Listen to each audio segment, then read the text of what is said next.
Dans le prochain épisode de Demain nous appartient, tandis que Victoire fait un nouvel arrêt cardiaque, Chloé témoigne son soutien à Irène. Nathan se pose quant à lui des questions sur sa façon de draguer. Attention, les paragraphes qui suivent contiennent des spoilers sur l'épisode de Demain nous appartient diffusé lundi soir sur TF1. Si vous ne voulez rien savoir, ne lisez pas ce qui suit. Lundi 27 septembre dans Demain nous appartient. Victoire fait un nouvel arrêt cardiaque à la suite de son malaise cardiaque. Victoire a été hospitalisée. Bien qu'elle soit encore fatiguée, les résultats de ses premiers examens sont plutôt encourageants. Comme elle n'arrive toujours pas à comprendre ce qui s'est passé, le docteur Denier lui rappelle que les arrêts cardiaques sans signe avant-coureur sont plus fréquents qu'on ne le croit. Il lui recommande donc de se reposer afin que son état se stabilise au plus vite. En réalité, William est particulièrement inquiet pour sa consoeur dont l'état est bien plus préoccupant qu'il n'y paraît. Dans la mesure où un malaise cardiaque sans lésion coronaire n'est pas normal, il craint que Victoire ait fait une infection virale qui serait remontée jusqu'au cœur. Pendant ce temps, Samuel se rend au chevet de la jeune femme qui le remercie chaleureusement pour lui avoir sauvé la vie. Un geste qu'elle n'oubliera jamais, surtout qu'elle a vraiment cru qu'elle allait mourir. Après l'avoir fait sourire, le docteur Chardot lui demande de vite se remettre sur pied mais surtout de ne plus jamais lui faire une telle frayeur. Non loin de là, Mona retrouve son fils à l'hôpital et l'encourage à appeler Sandrine pour l'informer de la situation. Certain que sa compagne sortira de l'hôpital prochainement et que tout redeviendra comme avant, le policier refuse de l'inquiéter pour rien.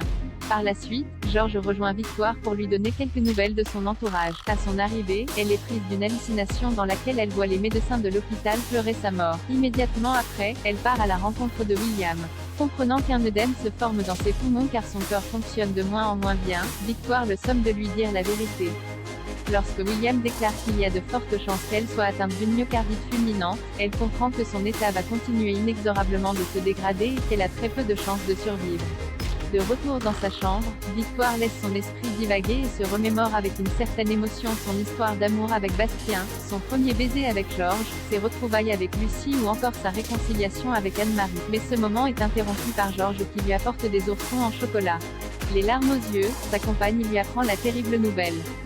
Victoire, qui est convaincue qu'il lui reste peu de temps à vivre, fait alors une belle déclaration d'amour à Georges et lance qu'il est la plus belle chose qui lui soit arrivée dans la vie.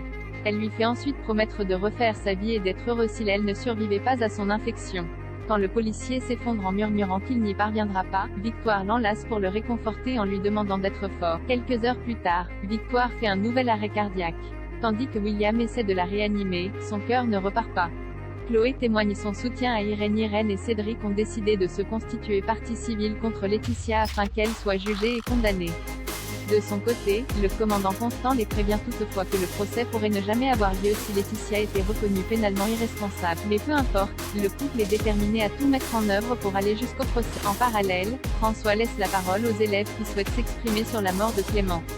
Très émue, Jaya raconte le calvaire que lui a fait vivre Laetitia ces derniers jours. Même si elle sait qu'elle est malade, l'adolescente déclare qu'elle ne pourra jamais lui pardonner. Très à l'écoute, Jordan intervient pour dire qu'il n'y arrivera pas lui non plus avant d'ajouter que Laetitia est un véritable monstre. À la fin du cours, Jordan présente ses excuses à Jaya et la félicite d'avoir été aussi courageuse en se livrant de la sorte. Malheureusement, cette dernière se moque complètement de ce qu'il a à lui dire et ce d'autant plus qu'elle semble s'être déjà fait une opinion sur lui. Pour sa part, Chloé rend visite à Irène pour prendre de ses nouvelles.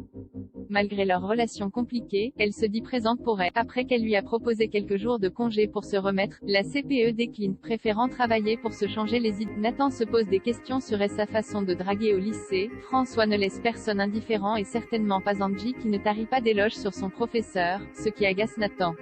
Lorsqu'il invite sa camarade à sortir, celle-ci repousse ses avances. Ne sachant pas comment s'y prendre avec les filles, il se tourne vers Dorian qui lui fait remarquer qu'il est trop direct et qu'il devrait plutôt s'intéresser aux filles qui lui plaisent.